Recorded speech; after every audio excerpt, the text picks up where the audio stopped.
Salut, bienvenue dans cette vidéo. Donc là, je vais te montrer, t'expliquer tout en toute transparence. Il n'y a pas de piège comme d'habitude sur ma chaîne.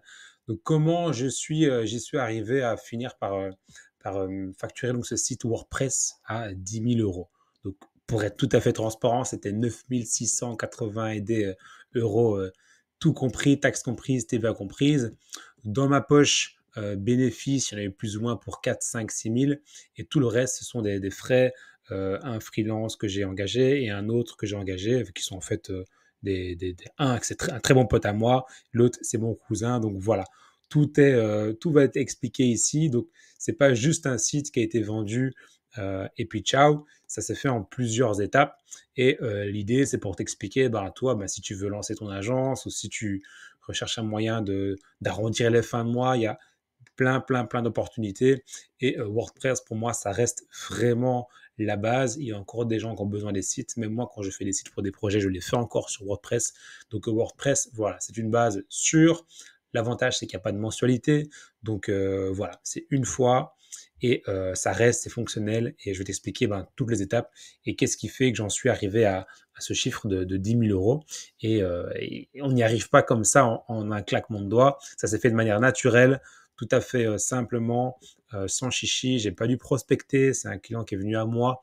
Donc, je vais t'expliquer peut-être deux, trois astuces en fin de vidéo. Si pas, tu mets un commentaire et je vais tout expliquer. Donc, en bas, il y a mon site, jdkpro.com. Avant, c'était vraiment un site web design. Et après, je me suis concentré plutôt sur la publicité. Donc, ce client-là, il date vraiment de 2020, quelque chose comme ça. Donc voilà, je commençais un peu à me faire connaître dans Bruxelles. Et voilà. Alors, la première chose, donc forcément, savoir des compétences pour assumer. Donc, il faut savoir faire un site web. Tu vas pas commencer à déléguer alors que tu sais pas comment gérer un site. Donc, ça, c'est la première chose. Et avant de vouloir facturer un site, tu vas pas dire à ton client, voilà, c'est autant. Tu vas commencer par une offre d'appel. Tu vas te mettre d'accord. Et ensuite, tu vas proposer. Même lui va suggérer des choses. Et tu vas pas facturer le premier devis à autant. Bien que avec eux, ça s'est passé comme ça, mais de manière générale, c'est pas comme ça que ça fonctionne. Et je te déconseille d'envoyer un devis à 5 000. Fais plutôt un premier devis, puis vous avancez, il a payé, et vous avancez sur autre chose. Ce sera un peu plus fluide.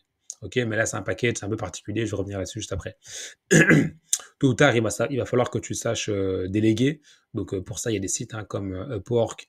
Je vais citer que Upwork parce que voilà, c'est quand même une bonne référence, mais aussi s'entourer de personnes compétentes. Donc, voilà, nous, on est une agence, on est 5 personnes maintenant. C'est des personnes avec qui je travaille. Donc, il y a ma copine, il y a mon cousin, il y a des gens avec qui je travaille dans les SEO depuis très longtemps. Donc, voilà, c'est chacun son métier, mais il faut quand même savoir ce que chacun fait.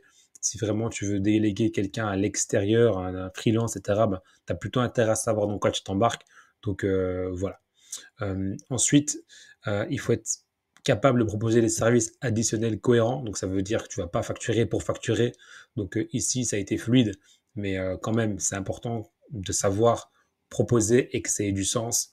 Par exemple, la maintenance d'un site, il faut que ça ait du sens, il faut que ça soit logique. Faut pas mettre des prix comme ça à tout va. Il faut que ça ait du sens. Et je vais t'expliquer les autres services que moi j'ai mis en place. Voilà. Ok. Alors, première chose, là, il fallait refaire un site. Donc, j'ai commencé par l'identité visuelle. Donc, en deux, trois mots, ici, il s'agit d'une institution. C'est le CPAS de Kuckelberg, donc à Bruxelles, si tu veux. C'est un centre qui aide les personnes à financièrement, donc les étudiants, les choses comme ça. Donc voilà, Kuckelberg. Et dans ce centre, dans la ville, dans la commune, ils ont, si tu veux, un pôle, un pôle qu'ils ont appelé Cocoon pour que les gens ils viennent à l'intérieur, qu'ils discutent et voilà, pour pas que ça soit juste de l'administratif. Et donc voilà, ils avaient une identité visuelle, un faux site web et donc ça c'est le client et donc ils avaient un logo et un site web que je vais te montrer juste après. Pas fameux et donc j'ai commencé par l'identité visuelle, quelque chose de simple, épuré. Je vais pas te montrer ici toutes les étapes, c'est pas juste je leur ai envoyé ça, il y a eu une dizaine de propositions avant ça, il y a eu des dessins, des croquis, un choix de typographie, etc. Mais voilà, simple, épuré. Donc sur base de ça, donc pour revenir un peu quand même au sujet de cette vidéo. Donc ils avaient un site et donc je leur ai proposé, je leur ai dit voilà, moi je peux pas vous faire un site beau avec un logo qui est pas ouf. Donc ça avait du sens de travailler un logo, une identité visuelle avant de travailler le site. Donc pareil, c'était pas facturé pour facturer, c'était cohérent. Donc je reviens à ce que j'ai dit au tout début. Donc je voulais avoir un site présentable pour eux, que ce soit beau. Donc je leur ai fait une proposition, un devis avant de commencer, et s'ils étaient d'accord ou pas. Ok, j'allais pas forcer le truc. J'ai déjà des clients pour qui ils n'ont pas voulu prendre de logo et ben ils sont pas dans mon portfolio parce que pour moi ça gâche tout. Mais voilà, ça fait partie du jeu. Ok, donc logo, logo, logo. Alors ça, c'est leur fameux site web. Donc c'était un codage PHP, je sais pas trop quoi, un truc assez spécial. Il n'y avait pas le SSL, donc pas sécurisé, etc. Donc on est parti sur du WordPress avec le logo et un template. Et ensuite, voilà, changer les photos, changer les textes, adapter la charte graphique, etc. Donc voilà, le site il est encore disponible, cocoon.be. Donc voilà, un site WordPress assez simple, il y a eu plusieurs pages. Donc pareil, on était parti sur un site vitrine avec 5 pages. Et ils avaient d'autres pages, donc par exemple des pages pour booker un événement, pour réserver, des choses comme ça. Et donc ça a été des options en plus. Et donc ben voilà, donc sur base d'un juste un site qui était à 1500, il y a eu l'identité visuelle, puis il y a eu les options, etc. Donc on était déjà à 3000 euros, plus ou moins, de ce que je me souviens.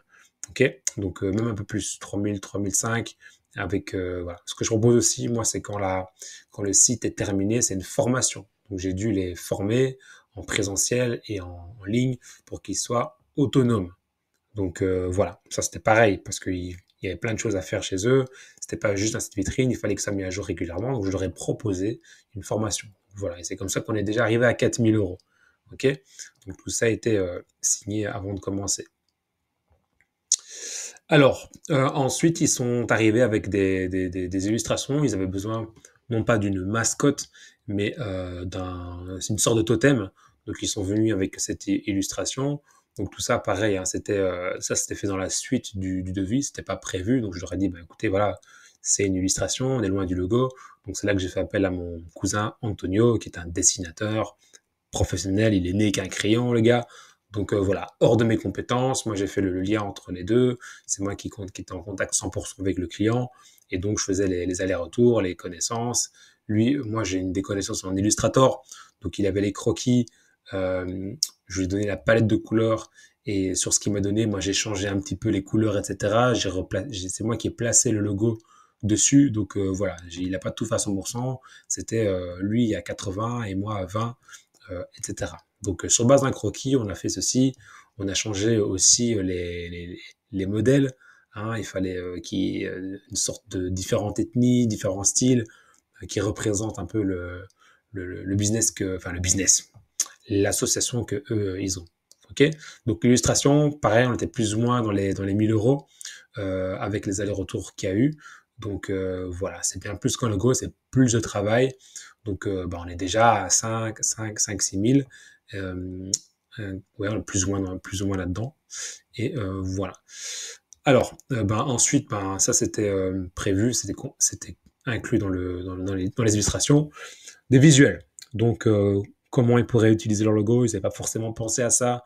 Donc, moi, je leur ai proposé, avec ce qu'ils avaient en tête, ben, des illustrations pour qu'ils aient un peu l'idée de comment l'utiliser, faire des masques, des choses comme ça.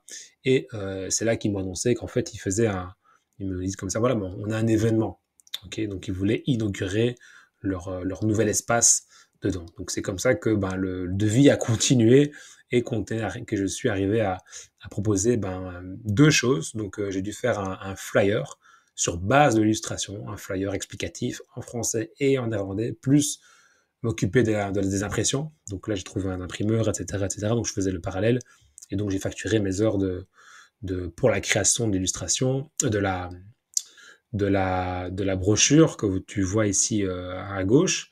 Et voilà, puis après faire toutes les impressions, etc. Donc on prenait pas de marge dessus, pas de commission, voilà, parce que Bruxelles est petit, on sait jamais, hein, et puis dans tous les cas, c'était pas l'idée.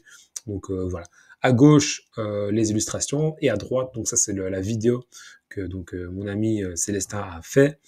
On était sur place, on a filmé simplement l'inauguration, comment ça se passait.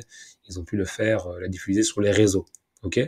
Donc et c'est comme ça qu'on est arrivé du coup à plus ou moins 9 000 € de chiffre d'affaires.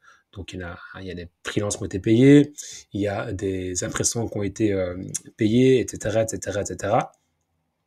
Plus ou moins 3 000 € de frais externes, des frais internes, donc ma prestation, etc. Donc, comme j'expliquais en plus ou moins début, de bénéfices internes, il y en a pour 4-5 000 €. Et c'était quand même 2-3 mois quand même 2-3 mois de travail, quoi. Et on est toujours en contact. Voilà, voilà. Alors, quelques petites astuces pour les personnes qui peut-être sont à la recherche de ce type de client, ce type de projet, et comment c'est possible. Donc moi, ça a été grâce au référencement naturel qu'ils m'ont trouvé.